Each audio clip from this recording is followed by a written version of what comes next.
memberitahu ibu dan keluarga mengenai tindakan yang akan dilakukan, melepas semua perhiasan dan jam tangan, cuci tangan, mengeringkan pakai handuk, sarung tangan steril. Kompresi bimanual internal yang pertama kali kita lakukan itu adalah selama 5 menit. 5 menit itu apabila ya terdapat kontraksi uterus, terus kemudian kita lihat bahwa perdarahannya itu berkurang, kan masuk ke dalam uterus ya.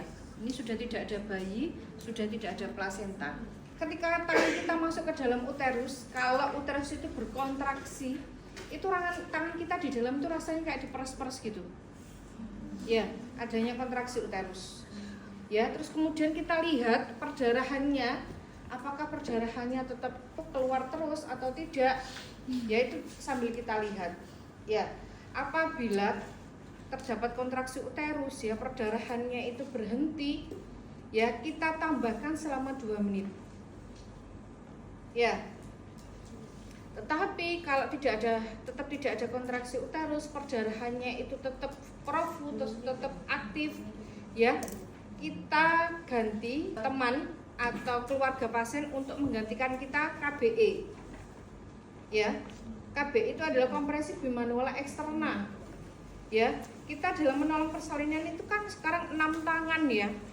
Jadi ada 3 orang ya yang menolong persalinan. Tangan kita keluar, terus kemudian digantikan orang lain untuk KBE. Terus kita ngapain? Ya, selanjutnya adalah kita memasang infus.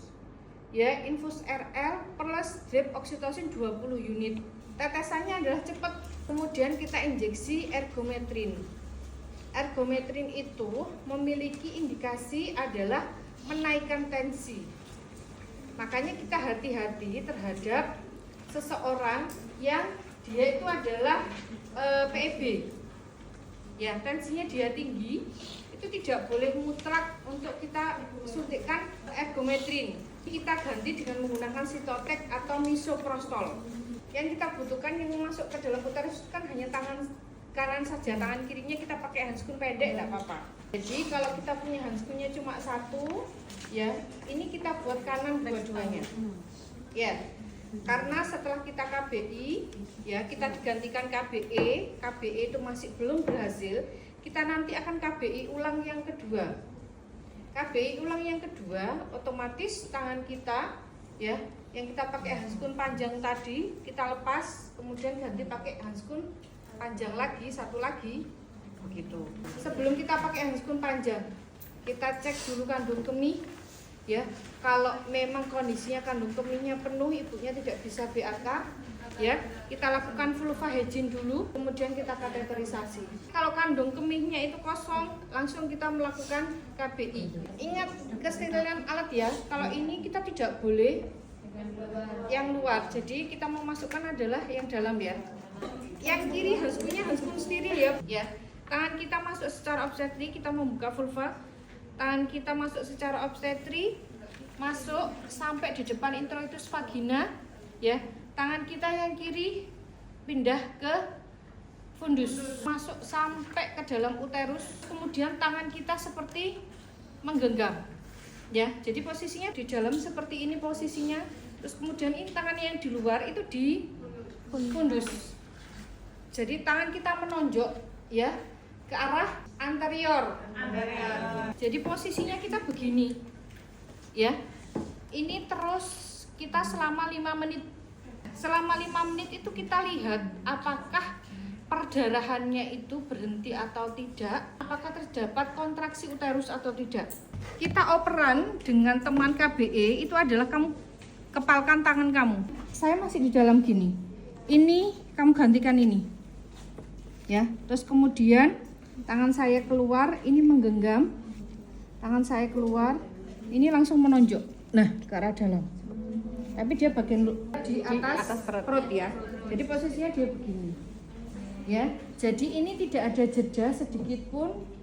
Pasien ini tetap dilakukan kompresi bimanual. Oke ya. Yang atas ini tidak sampai nyambung karena ini kan ada lipatan perut. Terus kemudian kita yang tadi melakukan KBI, kita cuci tangan di larutan klorin, kemudian air DTT kita lepaskan. Nanti ini dilepaskan, kamu ganti pakai handskun yang bersih saja, karena kamu mau melakukan infus ya. Kita infus ya, RL drip oksitosin 20 international unit ya. Kita tetesannya adalah cepat. Terus kemudian kita berikan suntikan metil ergometrin atau sitotek ya, perektal. Sudah di KBE, sudah kita berikan infus, sudah kita berikan sitotek tadi, dia masih perdarahan aktif. Temennya ini mengecek tetap tidak ada kontraksi uterus. Kita lanjutkan KBI ulang yang kedua. KBI ulang yang kedua itu adalah kita pakai haskum panjang lagi. Terus kemudian tangan kita masuk secara obstetris sama ketika di depan introitus vagina, tangan kita menggantikan dulu yang sebelah sini. Ya, yang di fundus uteri. Yuk, saya gantikan. Terus kemudian ini tangan saya mengepal, ini kamu lepas. Ya, ini juga sama prosedurnya 5 menit. Selama 5 menit, apabila 5 menit itu terjadi kontraksi uterus, perdarahan berhenti, kita tambahkan 2 menit. Apabila ini tidak berhenti, kita lakukan rujukan kalau tempat kita itu dekat, ya kita KBE selama proses perjalanan ke rumah sakit. Tapi kalau tempat kita jauh, itu adalah kita melakukan kondom kateter. Sebelum kondom kateter, kita belajar bersama dulu tentang KAA ya. KAA itu posisinya adalah, ini adalah pusar ya. Itu posisinya itu adalah sekitar 2-3 cm ya, ke arah yang sebelah kanan. Jadi posisinya adalah begini ya. Kalau saya itu seneng yang sebelah kanan pasien ya, tangan kita meninju, ini kita raba dulu arteri femoralis ya. Ini yang bagian selangkangan yang berdenyut, itu adalah arteri femoralis.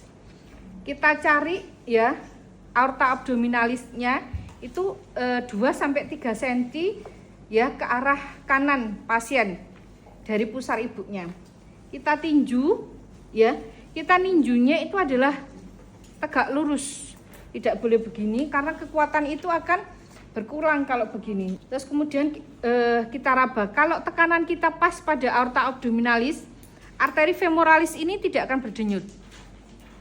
Ya, makanya KAA ini ya tidak boleh dilakukan lagi, karena minimal adalah kita lakukan adalah selama 5 menit. Kemudian dimodifikasi ya dengan cara ketika kita tekan ini sudah tidak berdenyut, kita lepaskan lagi ya, terus kemudian kita tekan lagi. Begitu, tidak boleh lebih dari 2 menit kita menekannya.